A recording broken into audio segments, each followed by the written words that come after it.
નમસ્તે વિદ્યાર્થી મિત્રો, આજે આપણે ધોરણ ચોથું વિષય ગણિત ચેપ્ટર છે 11મું ઘડિયાળ અને ભાગાકાર. એમાં આપણે આગળ ભણીશું. હવે આપણે ગયા વિડિયોમાં આપણે 24 પ્રશ્ન સુધીનું જોયું. આજે આપણે 25મા પ્રશ્નથી શરૂ કરીએ. તો પ્રશ્ન 25 છે અને ટોપિકનું નામ તમને ખબર છે, ગુણાકાર અને ભાગાકારનો વ્યવહારમાં ઉપયોગ. એટલે બધા આપણે વ્યવહારિક દાખલા સોલ્વ કરીએ છીએ. તો 25મો પ્રશ્ન વાંચો. રાજુ પોતાના જન્મદિવસ નિમિત્તે 12 બિસ્કિટના પેકેટ લઈને સ્કૂલે જાય છે. તેના વર્ગમાં 48 વિદ્યાર્થીઓ છે. તો કેટલા વિદ્યાર્થીઓ વચ્ચે એક બિસ્કિટનું પેકેટ આપવું પડશે? શું કહે છે કે રાજુનો જન્મદિવસ હતો એટલે તમે પણ તમારા જન્મદિવસ નિમિત્તે સ્કૂલમાં ચોકલેટ કે પેન્સિલ આપો છો. રાજુને બિસ્કિટ આપવા હતા એટલે એના ક્લાસમાં 48 છે છોકરાઓ હતા, બરાબર? તો 12 બિસ્કિટના પેકેટ લઈને આવે છે. તો હવે એને દરેક વિદ્યાર્થીઓને એને બિસ્કિટ આપવા પડશે. તો એને કેટલા એક પેકેટ છે એ કેટલા એવા વિદ્યાર્થીઓને થઈ જશે આપણે શોધવાનું છે. તો શું શોધવાનું છે આપણે? આ બાજુ શું આવશે? કેટલા પેકેટ લઈને જાય છે? તો પેકેટ લઈને જાય છે 12 અને વિદ્યાર્થીઓની સંખ્યા આપણે જોવાની છે, બરાબર? કેટલા વિદ્યાર્થીઓ છે એક બિસ્કિટનું પેકેટ આપવું પડશે. અહીંયા લખશો આપણે જમણી બાજુ વિદ્યાર્થીઓ, કેમ કે આપણે એક પેકેટમાં કેટલા વિદ્યાર્થીઓને બિસ્કિટ મળશે એ શોધવાનું છે. અને અહીંયા છે પેકેટ. હવે જો 12 પેકેટ 48 વિદ્યાર્થીઓ માટે લઈ આવતો હોય તો દરેક એક પેકેટ કેટલા વિદ્યાર્થીઓ માટે? આવું કહેવાનો મતલબ છે. હવે અહીંયા લખી નાખું છું ચોકડી ગુણાકાર. તો પહેલો એક ગુણાકારમાં 48 લઈ લઈ અને છેદમાં ઉપર ભાગાકારમાં, બરાબર? એટલે 48 ભાગ્યા 12 શું કહેવાય? 48 ભાગ્યા 12. કેમ કે 48 નો એક સાથે ગુણાકાર કરીએ તો તેનો જવાબ આવશે. એટલે જે છેદ એટલે ભાગાકાર કરવો પડે, બરાબર? બાજુની સંખ્યાને ગુણાકાર થાય અને છેદમાં નીચે હોય એના આને ભાગાકાર થાય. તો 12 ના ઘડિયાળ કે 48 સામે છે જોવો જોઈએ. જો મળી ઘડિયાળ ન આવડતું તો પાડક બોલવો પડે અને ભાગાકાર ગુણાકાર કરવો પડે. પણ આમાં તમારે શું કરવાનું છે? એ ભાગાકાર કરીને દર્શાવવું પણ પડ્યું તો તમારે 12 માં જ બોલવાનું છે.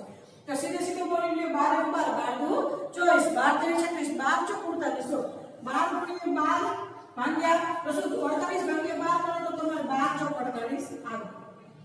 એટલે 12 ચોક 48. તો હવે જો અહીંયા નીચે કે એવું છે ને આપણે છેલ્લું લીધું છે ઉપર 1 ગુણ્યા 4 વૈધા છે.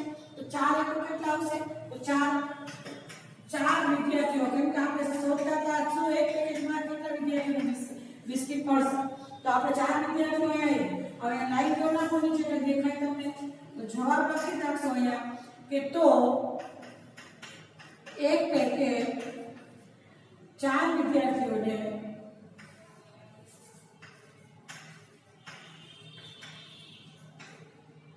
વચ્ચે એવું લખો આપવું પડશે.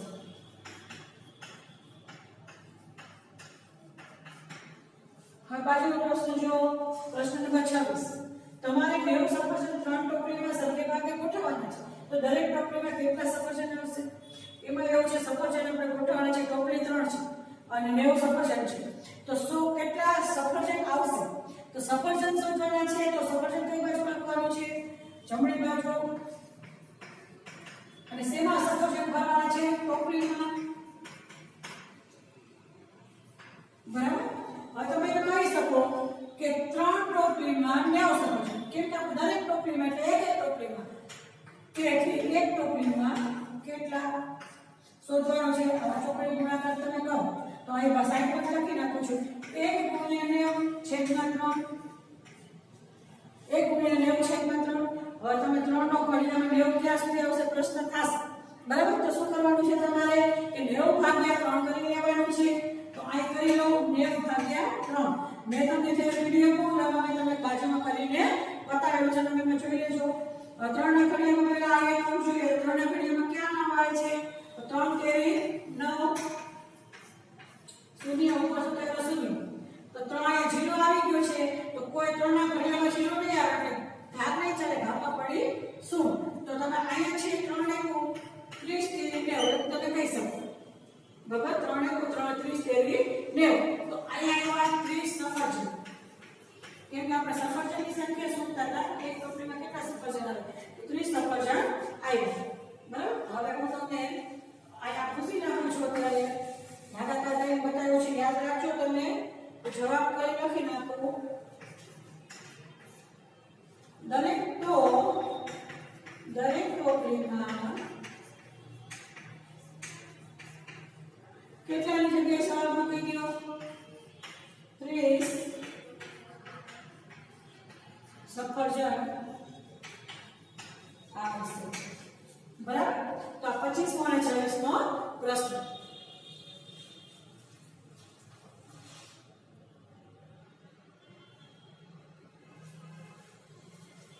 ચાલો જોઈએ 27મો પ્રશ્ન એક હાથલારી એટલે તમને ખબર હશે કોઈ મજૂર માણસ છે એ પોતાના હાથથી એટલે પોતે લારીને ધક્કો મારે અને લઈ જતો તો એને હાથલારી કહેવાય ઘોડાગાડી ઊંટગાડી જેમ હોય છે એમ હાથલારી હોય છે એમ 2 કિલોગ્રામ વજનની બટાટાની એક એનો મતલબ કે એક જે થેલી છે બટાટાની તો એ 2 કિલોગ્રામ વાળી છે એક થેલીમાં બટાટાનું વજન 2 કિલોગ્રામ છે એવી થેલીઓ 27 ભરે છે તો હાથલારીમાં કેટલા બટાટાનું કુલ વજન કેટલું થાય તો હવે આ બટાટાનું કુલ વજન શોધવાનું છે તો એક થેલી જો 2 કિલોગ્રામની હોય તો 27 થેલી કેટલા કિલોગ્રામની હોય એ આપણે શોધવાનું છે તો આપણે શું કરવાનું છે કેટલું વજન શોધવાનું છે બરાબર તો આ બાજુ શું લખીશ તો વજન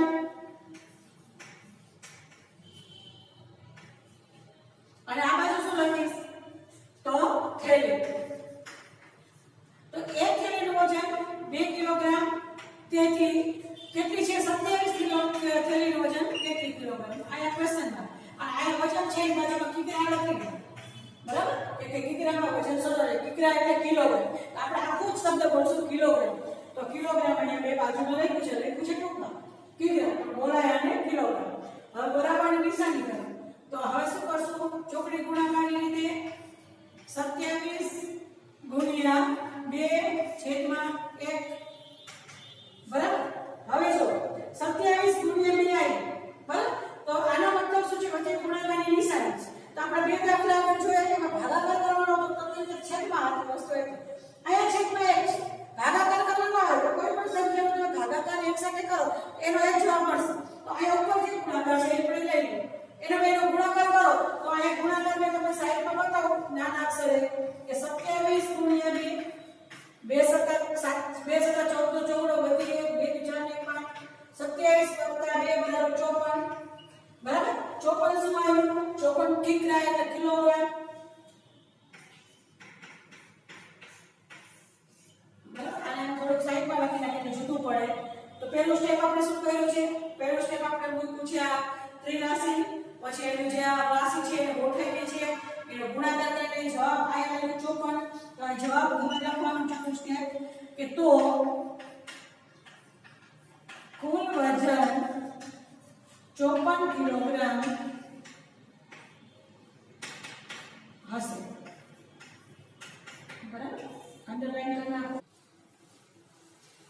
28 દાખલો જોઈએ દરેક ફૂલના હારમાં ગુલાબની સંખ્યા સરખી રીતે આવે તે રીતે 140 ગુલાબમાંથી 7 હાર તૈયાર કર્યા છે તો આવા 9 હાર બનાવવા કેટલા ગુલાબ જોઈશે શું કહેવા માંગે છે કે 140 ગુલાબ હતા એમાંથી એ 7 હાર બનાવે છે અને દરેક હારમાં ગુલાબની સંખ્યા એક જ સરખી છે બરાબર એનો મતલબ કે 7 હાર બનાવવા માટે 140 ગુલાબ જોઈએ છે તો આપણે 7 ની બદલે જો આપણે 9 હાર બનાવીએ 7 ની બદલે જો આપણે 9 હાર બનાવીએ તો કેટલા ગુલાબ જોઈશે બરાબર તો કેટલા ગુલાબ જોઈશે તો ગુલાબની સંખ્યા શોધવી છે તો ગુલાબ કઈ બાજુ લખીએ છીએ આપણે જે શોધવાનું છે જમણી બાજુ અને શું બનાવવાનું છે હાર તો પહેલા જો લખવાનું છે કે 7 હાર માટે કેટલી સંખ્યા ગુલાબની જોઈતી 140 તેથી 9 હાર માટે કેટલી આપણે ત્રિરાશિ મૂકી હવે આપણે આ રકમમાં આ ગોઠવવાની છે ત્રિરાશિ તો અહીંયા શું આવશે 9 ગુણ્યા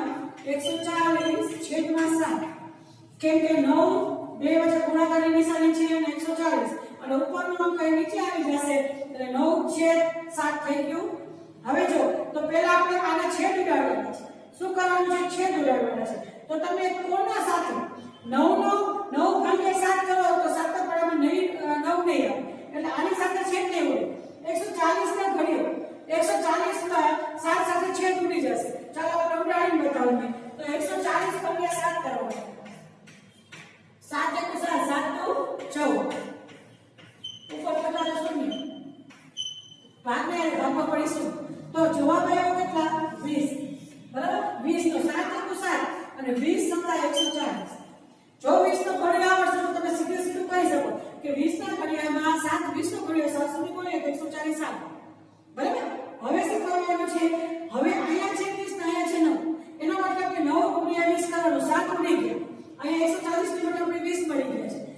20 ગુણ્યા 9 તો 20 નવા તમે સીધો ગણ્યો તમને આવડતું તો 20 નવા 180 થાય. નો આવડતું તમે સાઈડમાં કરીને ગુણાકાર કરીને જોઈ શકો છો. અને જો આડો ગુણાકાર કરો તમે તો 9 ગુણ્યા 2 પહેલા 9 ગુણ્યા 2 કરો 9 દુ 18 ને પાછળ એક શૂન્ય ચડાવી દો તો અહીંયા આવશે 180. અને શું શોધ્યું છે આપણે તો ગુણાકાર.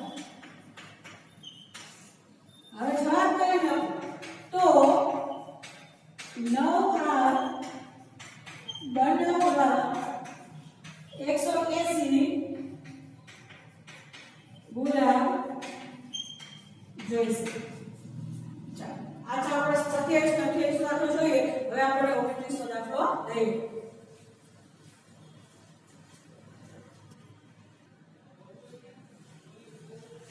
પ્રશ્ન 29નો જોઈએ. 15 કિલોગ્રામ ચીકુની કિંમત શું કહે છે? 15 કિલોગ્રામ ચીકુની કિંમત રૂપિયા 315 હોય તો 8 કિલોગ્રામ ચીકુની કિંમત કેટલી હોય? તો આપણે દુકાનમાં ચીકુ લેવા જાય, ફ્રૂટવાળા પાસે ચીકુ લેવા જાય તો એ આપણને એક સાથે એવું કહે છે કે જો તમે 15 કિલોગ્રામ ચીકુ લેશો તો તમારે કેટલા લેવા પડશે? તો 315 રૂપિયા આપવા પડશે. પણ આપણે 15 કિલો ચીકુ નથી જોતું અને આપણે 8 કિલોગ્રામ ચીકુ જોઈએ છે તો આપણે એને 8 કિલો હિસાબે આપણે એને પૈસા આપવા પડે. તો આપણે કેટલા આપવા પડશે? તો એના માટે આપણે શોધવું પડે, જવાબ લાવવો પડે. તો આપણે એ શોધી લઈએ. ચાલો તો કેટલી કિંમત? તો કિંમત એટલે રૂપિયા, બરાબર? તો કિંમત અને કાઉન્સમાં રૂપિયા લખી નાખો.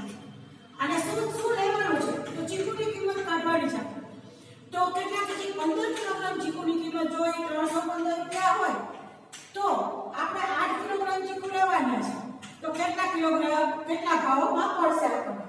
તો આપણે ત્રિરાશી મૂકીએ તો હું બાજુમાં મૂકું છું 8 ગુણ્યા 315 છેદમાં ખાલી 15. બરાબર? હવે તમારે જોવાનું છે કે આને 15 નો કોની સાથે ભાગ ચાલશે? ભાગ ચાલશે મતલબ કે ભાગાકાર થશે. 8 તો 15 કરતા નાની છે એટલે એની સાથે ભાગાકાર થશે ને. 315 નો 15 સાથે ભાગ ચાલે છે કે નહીં આપણે જોઈએ. તો તમને એવું લાગે 15 દાણ 150 તે આપણે ઘડિયો પૂરો થઈ જાય છે. હું વારંવાર કહું છું કાઈ વાંધો નહીં, આપણે ભાગાકાર કરીને જોઈ લઈએ. બરાબર? તો હું અહીંયા ભાગાકાર કરું છું કે 315 ભાગ્યા 15 નો ઘડિયો બોલવાનો અને બે અંક સાથે બોલવાનો. તો 15 નો 30 15 ને 45 કઈ વધી જશે. 0 માંથી 1 માંથી 0 જાય તો 1, 3 માંથી 3 જાય તો 0. હવે અહીંયા વધશે 5 તો પાછું થાય 15 એકા 15. જો 21 ગુણ્યા 15 કરો 15 ગુણ્યા 21 કરો તો 315 આવે. તો 15 × 15 અને 21 સાથેનો ભાગ જાય. બરાબર? તો અત્યારે મારે મૂકી દઉં છું તમારે જાણ માટે, બાકી ન રાખું તો ચાલો. હવે મને શું કર્યું? અહીંયા 8 ગુણ્યા 21 તો 21 ગુણ્યા 8 કરી નાખીએ. ભેગું ભેગું 21 કેટલા થાય? તો અહીંયા બતાવો 21 ગુણ્યા 8 ભેગું 8 અને 8 નું 100 168 એટલે 168 આવ્યો. જવાબ કેટલો આવ્યો? 168 રૂપિયા થાય 8 કિલોગ્રામ ચીકુ. તો અહીંયા લખું છું 168 રૂપિયા. તમારે વ્યવસ્થિત લાઈનમાં લખવાનું છે. બરાબર? 168 રૂપિયા આપણે 8 કિલોગ્રામ ચીકુના એને દેવા પડે. હવે આપણે જવાબ સરસ મજાની રીતે વ્યવસ્થિત આખો લખવાનો છે. તો 8 કિલોગ્રામ ચીકુ ની કિંમત 168 રૂપિયા થાય. આ દાખલો એ પૂરો થયો. તો આમાં પહેલું સ્ટેપ કઈ આવ્યું? પહેલા ત્રિરાશી મૂકી, પછી આ ત્રિરાશીને ગોઠવી, બરાબર? પછી આપણે છેદ ઉડાડવા માટે ભાગાકાર કર્યો, પછી જે આવ્યો છે જવાબ ભાગાકાર કરીને જે આપણે આવ્યો છે એનો ગુણાકાર કર્યો, પછી એનો જવાબ મૂક્યો અને પછી આપણે આખો જવાબ એને વ્યવસ્થિત લખ્યો. હવે પ્રશ્ન નંબર આપણે 30 જોઈએ. તો એ પ્રશ્ન નંબર 30 છે ભાગાકાર કરો. અને આ વખતે એમાં તમારે કઈ રીત છે કે સરવાળો કરીને ભાગાકાર કરવાનો છે.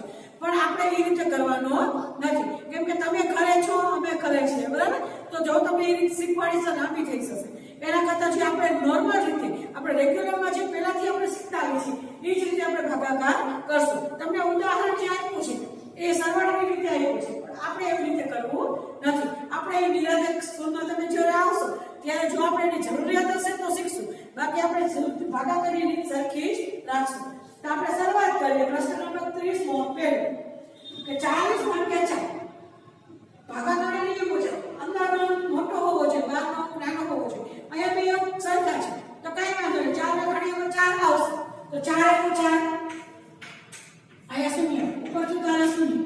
ભાગ નહીં ચાલે, ભાગમાં પડી શૂન્ય. બરાબર? તો શું આવશે આમાં? 40 ભાગ્યા 4 બરાબર 10. તો 10 જવાબ આવ્યો. હવે છે 26 ભાગ્યા 2. તો 2 એકુ 2. 2 માંથી 2 જાય તો શૂન્ય, ઉપર જતા રહ્યા 6. 2 તેરી 6. 2 નો ભાગાકાર કરો શૂન્ય, 2 નો ભાગાકાર કરો એટલે શૂન્ય. શૂન્ય જ્યાં સુધી ના આવે ત્યાં સુધી આપણે કરતું રહેવાનું છે. હવે 225 ભાગ્યા 9. તો 9 માં ઘડિયામાં 22 કરતા વધી ન જાય એવી સંખ્યા લેવાની છે. તો 9 ના ઘડિયામાં 22 આવે છે કે નહીં પેલા જોઈએ. 9 એકુ 9, 9 દુ 18, 9 તેરી 27. જો 9 એકુ 9, 9 દુ 18, 9 તેરી 27. તો 27 કરતા 22 સંખ્યા નાની છે. બરાબર? એટલે આપણે 9 દુ 18 ભાગ ચલાવવાનો. 9 દુ 18. ચાલો હવે છે મારે જો 2 માંથી 8 કાઢવો હોય તો મારે 2 ઉપરથી 10 કો લેવો પડે. તો હું 10 કો લઈ લઉં. આ 22 માંથી 2 અંક માંથી આ 2 અંક કાઢી નાખીશ. એટલે આને તો 22 ગણીશ અને આને 18 ગણીશ. તો 22 માંથી 18 કાઢવા હોય તો મારે શું કરવું પડે? તો બાદબાકી કરવી પડે. તો હું ક્યાંથી ગણવાનું શરૂ કરું? 18 નહીં કરું. 19 20 21 અને 22. તો 1 2 3 ને 4. તો 22 માંથી 18 કાઢું તો 4 આવશે. તો સીધો જવાબ આપું છું. કેમ કે જો હું 10 બોલાઈશ બરાબર તો એકદમ ગીચ થઈ જશે, વાંચવામાં મજા આવશે નહીં. અને હું કરું છું એ જ રીત તમે શીખજો. હવે તો અહીં 5 વધ્યા છે તો 5 ને નીચે ઉતારો. 5 ને એરો પર નીચે ઉતારો. હવે એ સંખ્યા મળી છે 45. તો 9 ના ઘડિયામાં કેમ 45 આવે છે? 9 એકુ 9, 9 દુ 18, 9 તારી 27, 9 ચોક 36, 9 પચા 45. ચાલો બે શૂન્ય આવી ગયા. આપણો દાખલો પૂરો. ભાગફળ 25 એનો જવાબ છે.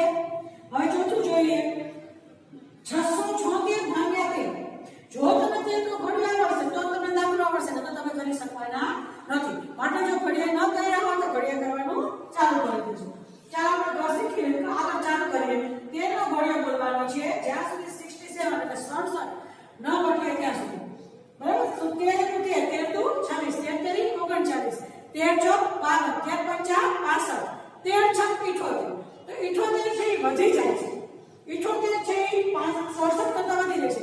એટલે 13 પંચા 65 ને ભાગ ચાલશે. તો 13 પંચા 65. આને બેની બાદબાકી કરવી હોય તો 7 માંથી 5 જાય તો 2, 6 માંથી 4 જાય તો 0. ઉપર જતા રહે છે. ચાલો હવે તેના ઘડિયાળમાં 26 આવે છે. આવે છે ક્યાં? 13 એકુ 13, 13 દુ 26. જવાબ